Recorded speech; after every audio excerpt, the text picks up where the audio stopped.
Muito bom dia, iniciamos aí nosso panorama dessa sexta-feira com bolsas europeias novamente em alta, uma semana muito boa aí para os ativos europeus. Apesar de que hoje a alta ela é um pouco mais tímida, né? A gente viu a Europa vindo numa sequência de altas acima de 1%, para o dia de hoje aí uma alta mais tímida de 0,4% em média. A gente também viu o Ásia e Pacífico fechando no positivo, com destaque aí para o Japão, que subiu 0,93%, e para a parte dos futuros de Estados Unidos, a gente tem aí uma Nasdaq, que é a bolsa de tecnologia, praticamente no 0 a 0, no momento caindo 0,05%, e um S&P subindo 0,2%, também muito próximo aí da estabilidade.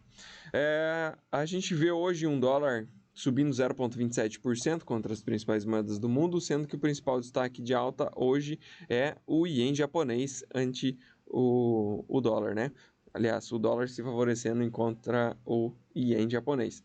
Também sobe contra o euro 0,24% e contra as demais, mas o destaque fica realmente para o ien. Contra as moedas de países emergentes, a gente vê o dólar um pouco mais misto no dia de hoje. Aqui no Brasil, o dólar ele cai ante o real, então o real ficando aí mais forte contra o dólar. E a gente vê aí o rublo russo também perdendo o valor para o dólar.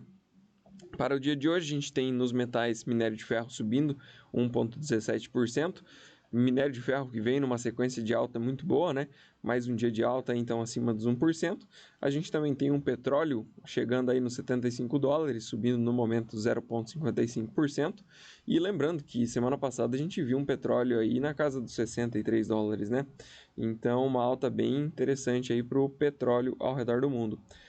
Para as agrícolas, a gente tem no pregão noturno de Chicago um trigo caindo 0,36%, um milho em alta de 0,22%, soja também em alta de 0,28%, farelo hoje cai 0,5% e o óleo de soja na outra ponta compensando, subindo 0,5%.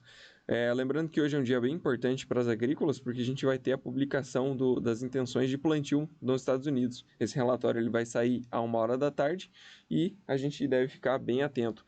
Alguns pontos aí chamam a atenção para esse relatório e basicamente é a questão, primeiramente é feito uma abordagem do quanto vai ser plantado, né, mas ainda não é a parte de execução. O que preocupa um pouco é a questão do clima ainda lá, né? Ano passado a gente teve um solo mais compactado, porque a gente teve um volume de neve muito grande, né? E acabou atrasando aí o plantio deles, dificultando um pouco, né? Isso acabou resultando também numa defasagem de milho lá nos Estados Unidos, na safra passada, né?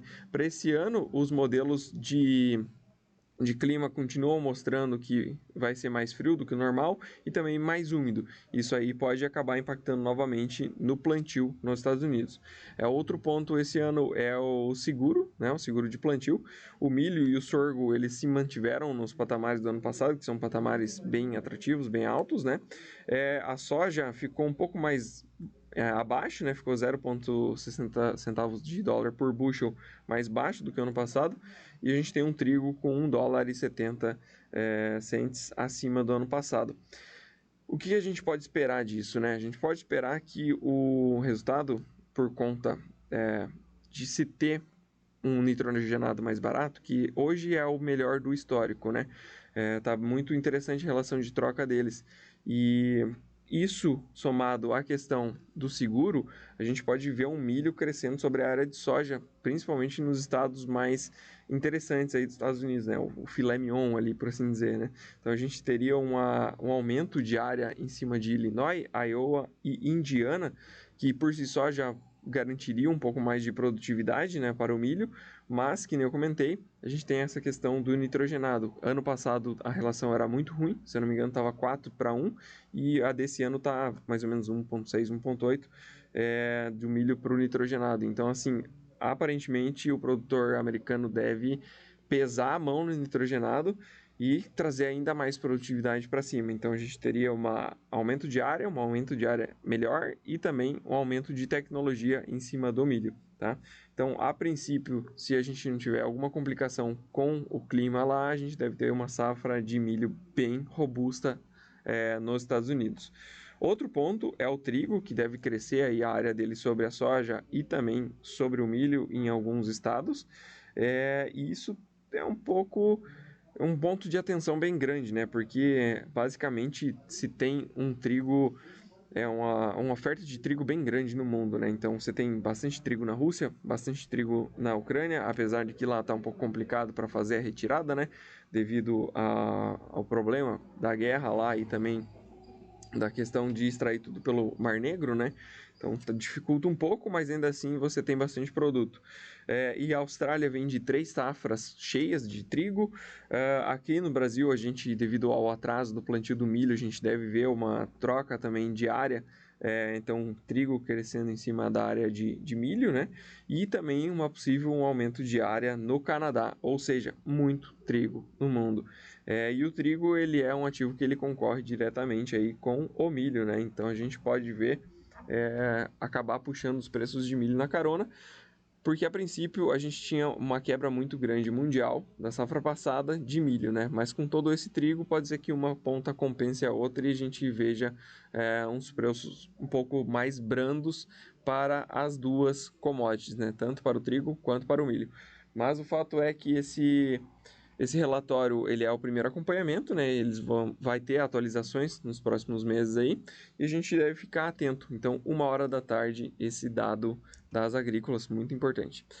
Fora isso, a gente vai ter também a publicação do índice de preços mensal nos Estados Unidos, que basicamente aí é um dado que o Fed utiliza para tomar suas decisões de aumento ou não de taxa de juros. Ainda é cedo para falar dos aumentos, né? Que a reunião acabou de acontecer no último dia 22, leva mais 45 dias para acontecer a próxima, mas o ponto é que eles vão ficar bem atentos a esse dado.